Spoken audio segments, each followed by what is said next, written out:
नोकरी मारत नाही. शाळा म्हणजे पहिला अक्षर, पहिली वही, पहिली शिस्त आणि आयुष्याला दिशा देणारा पहिला धडा. आईने बोट धरून ज्या दिवशी मला शाळेत सोडलं त्या दिवशी कदाचित माझ्या डोळ्यात भीती होती, पण त्या भीतीचं रूपांतर आत्मविश्वासात करणारी जागा म्हणजे माझी शाळा. शाळेच्या दारात पहिलं पाऊल टाकताच आईवडिलांची माया कमी होत नाही, फक्त गुरुजनांच्या रूपात वाढते. आपण सगळे वेगवेगळ्या घरातून आलो, कोणी श्रीमंत कोणी गरीब, पण शाळेच्या आवारात आपण सगळे फक्त विद्यार्थी होतो. शाळेची पहिली घंटा ती केवळ वेळेची सूचना नव्हती, ती आपल्याला शिस्त शिकवणारी होती. कधी वर्गात उशिरा गेलो, कधी गृहपाठ केला नाही तेव्हा शिक्षक ओरडले, पण आज कळतं ते ओरडणं नव्हतं, ते आपल्या उज्ज्वल भविष्यासाठीचं प्रेम होतं. शाळेतले ते बाग, ते फळे, ते वर्ग आज जरी जुने वाटत असतील, पण त्यावर बसून पाहिलेली स्वप्न आजही नवी आहेत. सुट्टी झाली की डब्बा उघडून सगळ्यांनी एकत्र खावं, एकाच पाणीच्या बाटलीतून पाणी पिणं आणि कोणाचाही फरक नव्हता. मैत्री करणं हे सगळं फक्त शाळेतच शक्य होतं.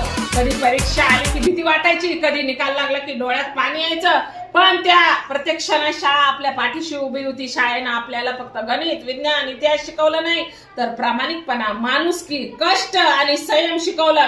आज आपण मोठे होत आहोत, काही जण शाळा सोडणार आहे, पण लक्षात ठेवा, विसरू नका ते शाळेला जिथं आपल्या आयुष्याचा पाया घातला गेला.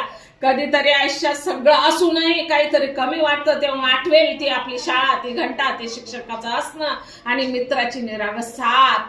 शाळा आपल्याला कधीच विसरत नाही. आपण किती मोठं झालं तरी ती आपल्याला नेहमी आपल्या मुलासारखं पाहते. जुन्या बाकावर आजही आपली स्वप्न नवी आहेत. शाळेची घंटा जरी थांबली तरी आठवणीची शाळा आजही चालू आहे. गणिताच्या आकड्यापेक्षा शिक्षकांची शिकवण मोठी होती. आपल्याला आपल्या आयुष्यामध्ये आज कठीण वाटतं, शाळेनं कधीच आपल्याला सांगितलं होतं आज मोठं झालं, नाव कमवलं, पण अजूनही आपलं मन आपल्या शाळेत आहे.